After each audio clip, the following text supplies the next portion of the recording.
Хима, маған iPhone 15 Pro бересің ба?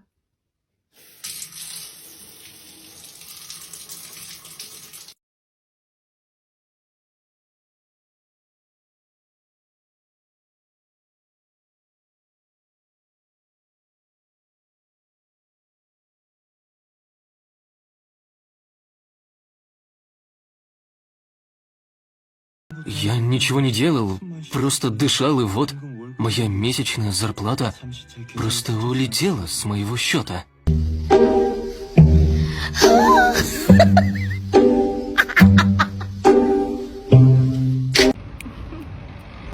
Что там, не городцем, қандай прикол? Міне.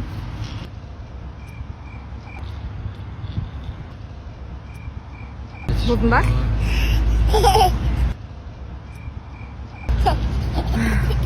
Лучше?